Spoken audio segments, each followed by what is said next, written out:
Hello, bold ones. My name is Anne Alexander Cedar, and today I want to talk about the importance of curating community for other actors. This is one of those really often overlooked things, and other actors are actually such an important part of creating a thriving career for yourself. In fact, so much so that I include them in the 5 pillars of a thriving acting career. So today I'm going to tell you 5 really good reasons why you should curate your own actors community, as well as 5 steps on how to create a successful community for yourself. So if you like videos like this, please like and subscribe. If you're excited about this video, leave a comment in the comments below. And if you're ready, let's get into it. So the first reason that you should work on cultivating an actors community is for perspective. We get into so many emotional situations, and we are tender human beings with relatively thin skin sometimes. So it's really good to have a group of people whose opinions that you trust and who are not emotionally involved in your situation, who can give you a fresh perspective that perhaps is not so hurt. How can I put it other than that? Let me give you an example. I had a conversation the other day with another actress who was saying she saw an actress, friend of hers, at a premiere, and the actress that she saw was having a lot of success at the moment, and she felt that this actress looked straight at her, turned around and walked away after she had waved to her. Well, feelings are not facts. That's the first thing to remember. And unless you know something for a fact, there is no point, and it's very detrimental to get yourself worked up about it. So having a group of people whose opinions that you respect and who care about you to remind you that, hey, you don't know what was going on with her. She may have just felt she was slighted by someone else, or she may have just gotten really good news or bad news or whatever. She may have to go to the bathroom. You don't know what's going on in her head. So don't assume that you do. So what I just expressed is an unemotional, unbiased perspective on what possibly could have been happening so that she can reframe the situation for herself, because it wasn't serving her to think that she was being slighted by someone for whatever reason. That does not serve you. That doesn't help you. It doesn't make you feel good. It doesn't bring you any further. And in fact, it does damage by damaging your relationship with that person. So for instance, if she hadn't been able to reframe that in her mind, the next time she saw that actress, she may have slighted her. This is a small world. Even if you live in a big city like LA or New York or London, it's still a small world. There are still only so many actors, and you start to see each other again and again and again at these auditions and events and film festivals. In as much as you can, it's really important to maintain good relationships with people. So perspective on anything that can make you feel uncomfortable. Another great way to incorporate perspective from your fellow actors is when you have to decide on your headshots. When we get the preliminary headshots from the photographer, sometimes we get up to 1,000 pictures, and we've got to go through these. These are great photographers, so most of the pictures are pretty damn good. And then you've got to go through them and figure out which ones actually represent you and your brand the best. And this can be really difficult to do that for yourself.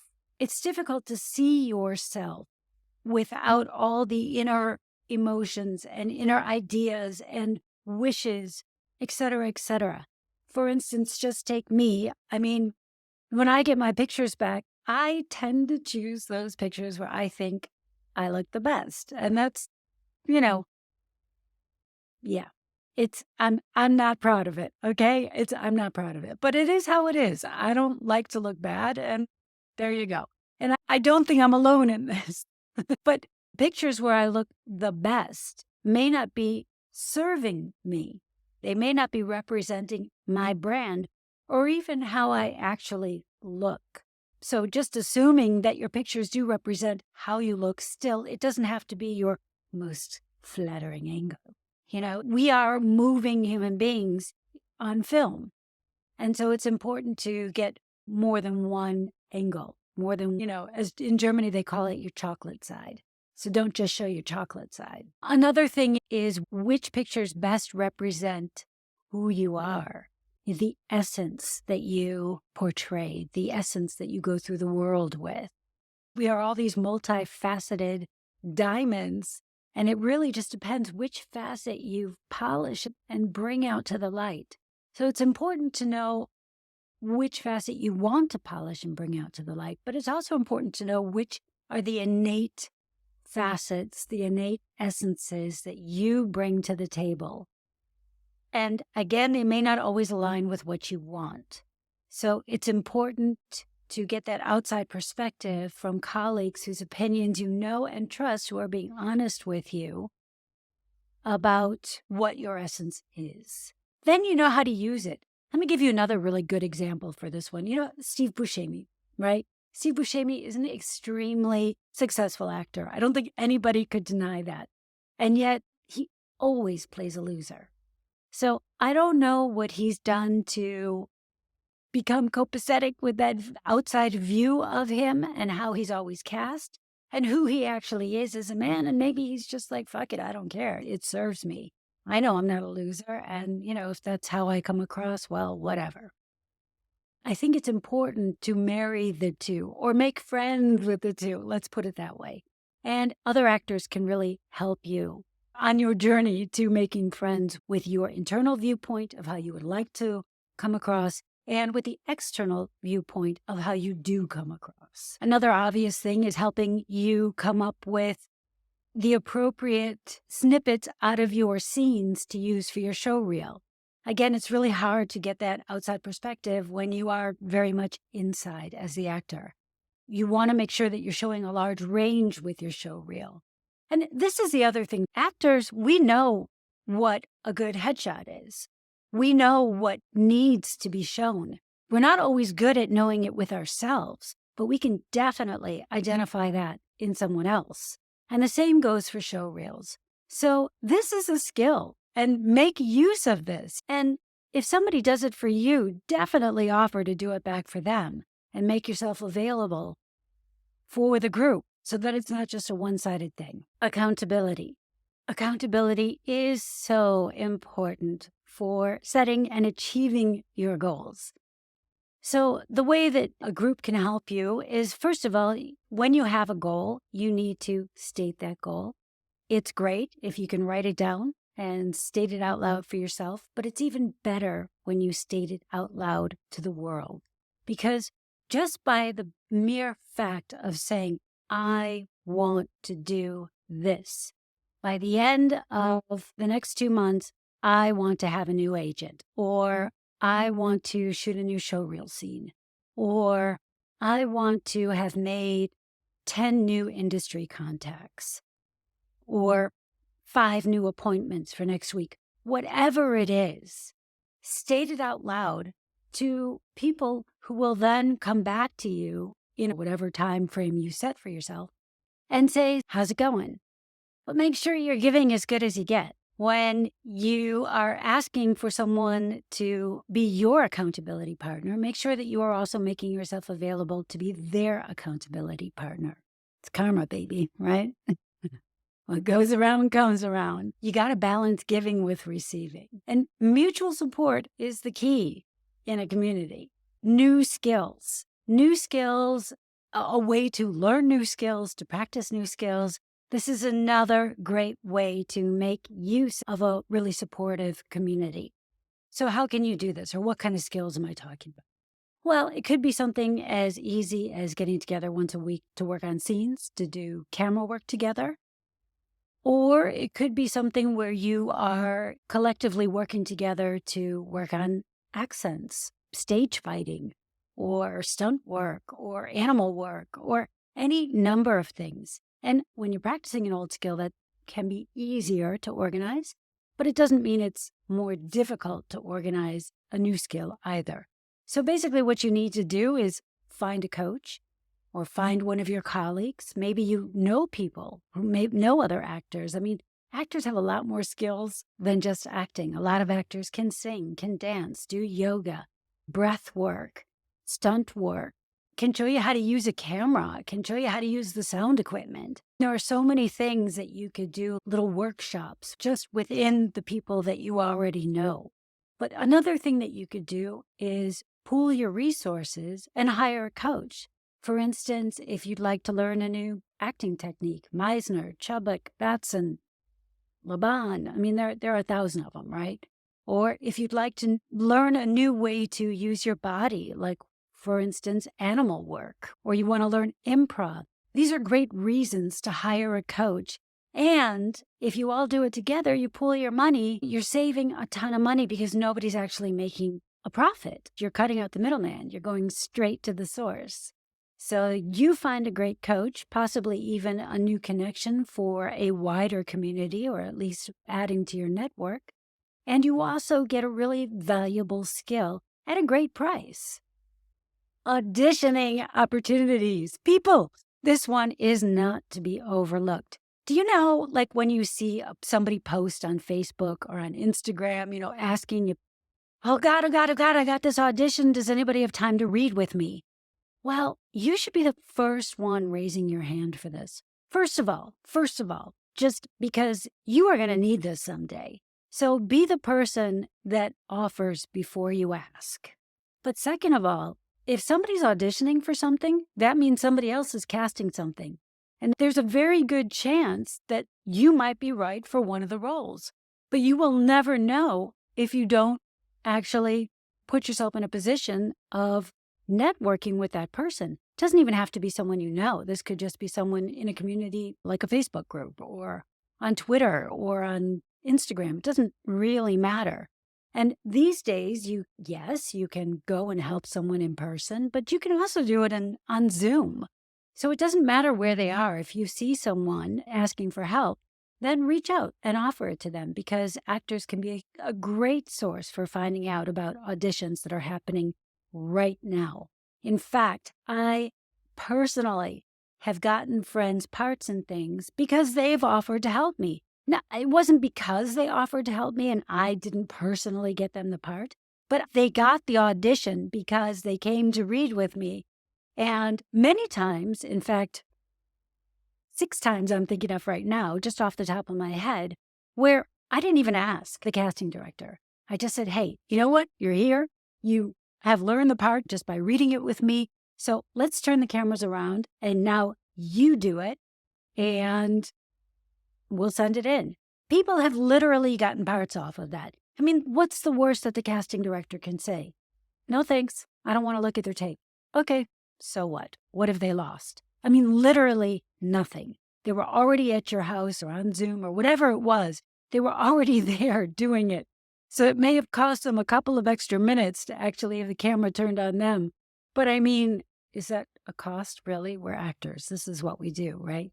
And speaking of this is what we do, it's fun. It's fun.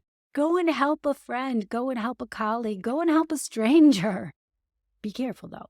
Don't put yourself in danger. But go and help someone and have fun, because this is what we do. We act, right? This is what we live for.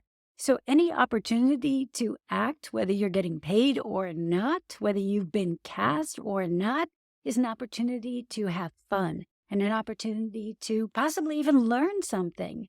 At the very least, learn somebody new. Collaboration. This is such a big one. Okay, self-tapes have been around for years and years and years and years. But the idea that self-taping has become so prolific, that's something that the pandemic brought up. And it's, for better or for worse, it is what it is and it's here to stay. But the important thing about it for us at this point is it has taught us so many new skills. I mean, come on.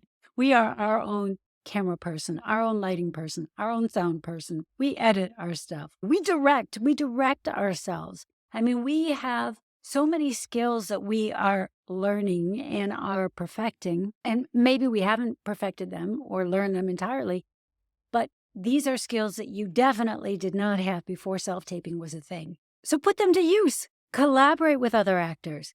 Make it a point to meet once a month and shoot a 5-minute film. At the very least, you are going to be improving on the skills that you already have.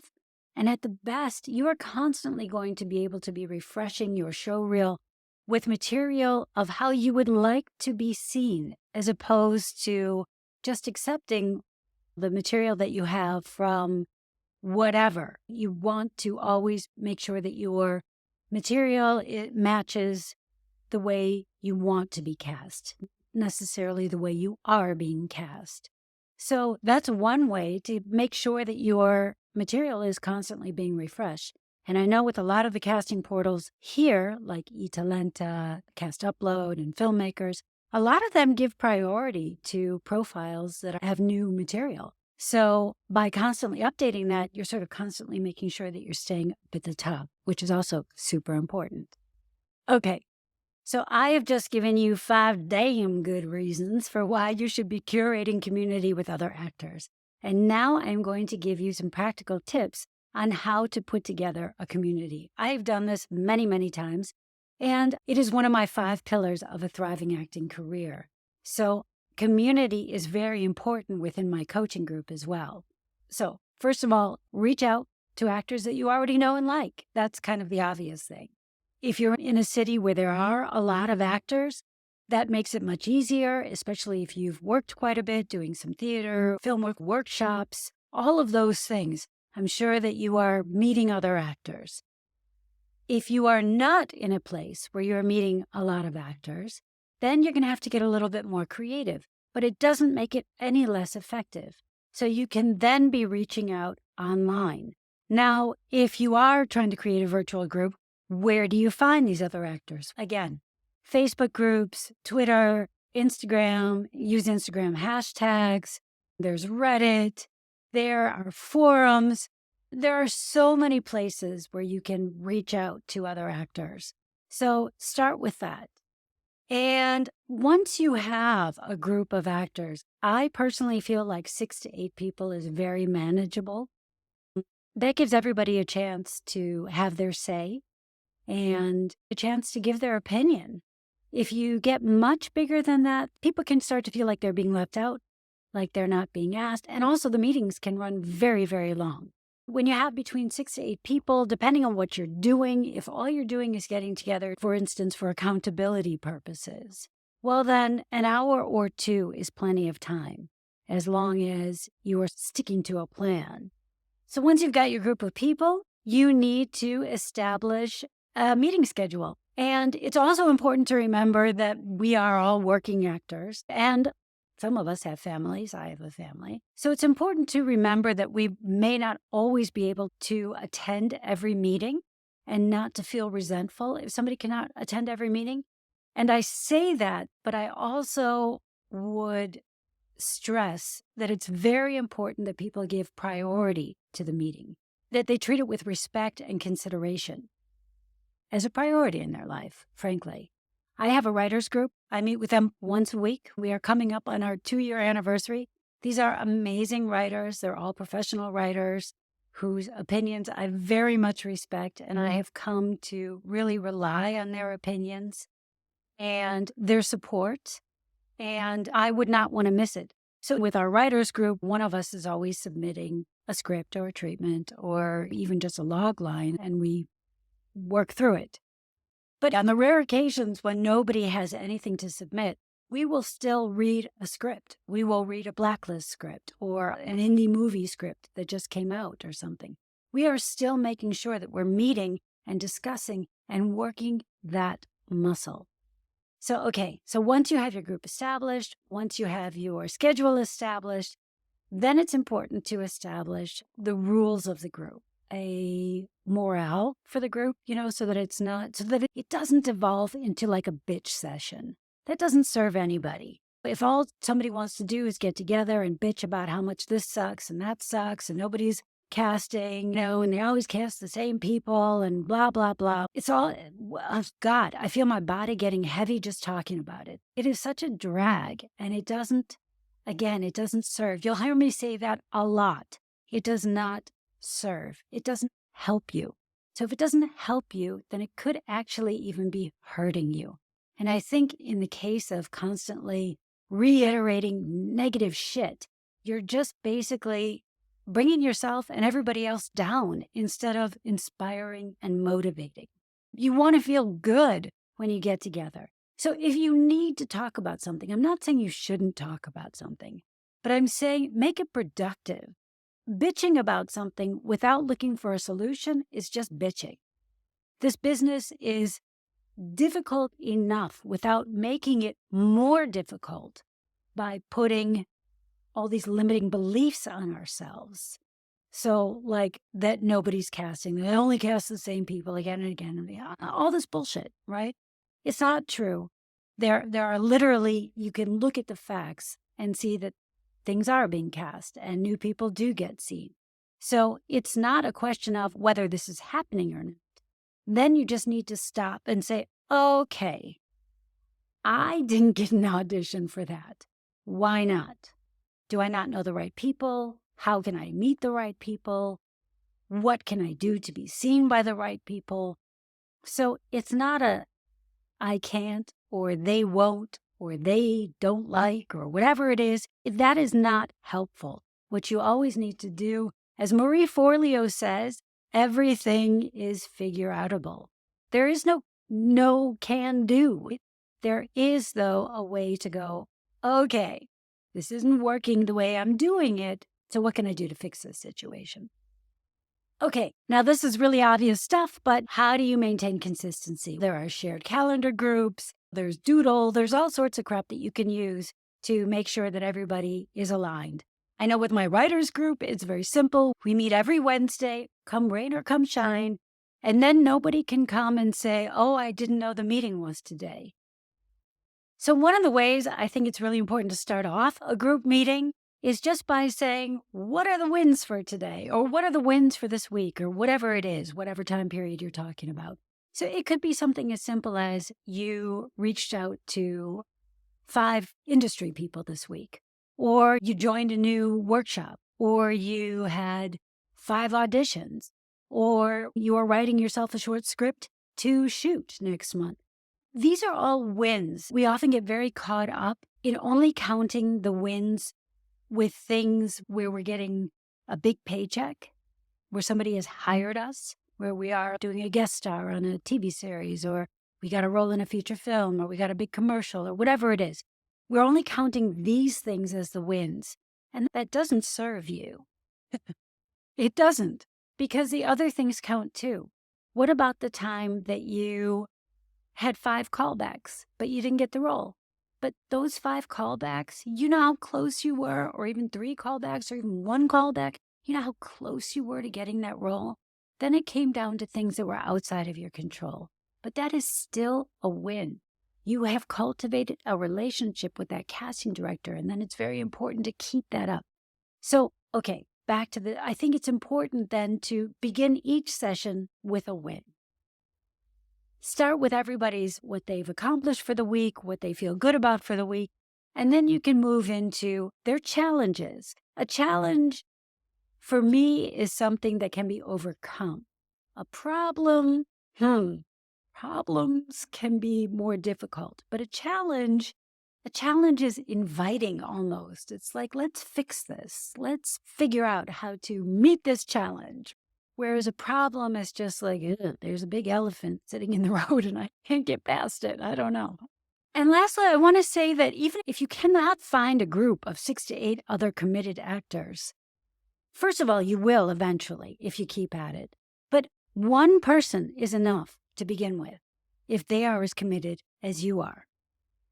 The only thing that I would stress here is it's very important that you are not the one doing all the work. You want to find someone who is equally committed and equally ambitious, who is willing to carry their weight.